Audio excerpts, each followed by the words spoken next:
Manny Pacquiao followed career-defining win with a brutal draw 24 years before another tie ruined his world title chance. Manny Pacquiao had his world title dreams dashed as he was awarded a draw against Mario Barrios in his recent comeback at the age of 46. Manny Pacquiao was unlucky not to be awarded a win over Mario Barrios in his most recent outing, as the Filipino legend rolled back the years to fight to a draw against a world champion 16 years as junior. Pacquiao now boasts a record of August 3rd, 62. Of his 73 fights, just 3 have ended in a draw. The Barrios fight, his iconic bout with one Manuel Marquez, and another that dashed his world title dream back in 2000 and one that Manny Pacquiao drew against Agapito Sanchez after cut ruins unification bout. By June 2001, Pacquiao had already been a world champion, though in the flyweight division.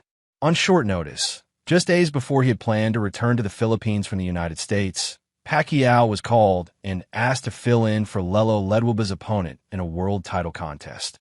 Pacquiao had been awaiting his shot at greatness, and when it arrived, he did not let it go.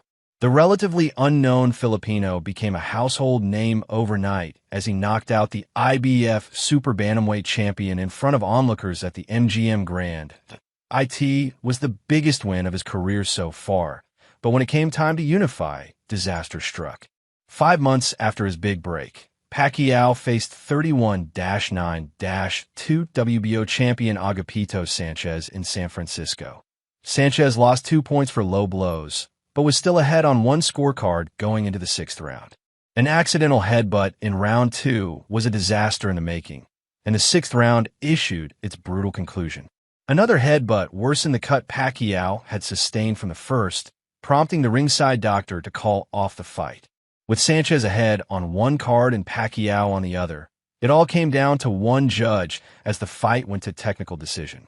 That judge, Marshall Walker, had the bout 56-56, and Pacquiao's hopes to unify were over. Manny Pacquiao lost a fight so controversially that a judge quit the sport. Though many feel Pacquiao should have won the Barrios fight, it was a far cry from a robbery, though Pac-Man has certainly been a victim of one of those, too. In 2012, March 2nd, 54 Pacquiao faced 28-0 Tim Bradley. After 12 rounds, everyone in attendance was shocked to hear that Bradley had beaten Pacquiao by split decision. According to BoxRec, Teddy Atlas said of the decision, "It's either corruption or incompetence. There be a rematch. It speaks to the corruption of the sport. The criminals will be rewarded." World-class commentator Jim Lampley said, "That is a terrible, bogus decision. Tim Bradley has scored an upset split-decision victory over Manny Pacquiao. God only knows how." One judge in particular received a lot of stick for the decision and quit after making another awful call years later. C.J. Ross quit the sport of boxing after scoring Floyd Mayweather versus Canelo Alvarez a draw, leading the fight to end in a majority decision for Mayweather. Pacquiao went on to defeat Bradley twice after the loss.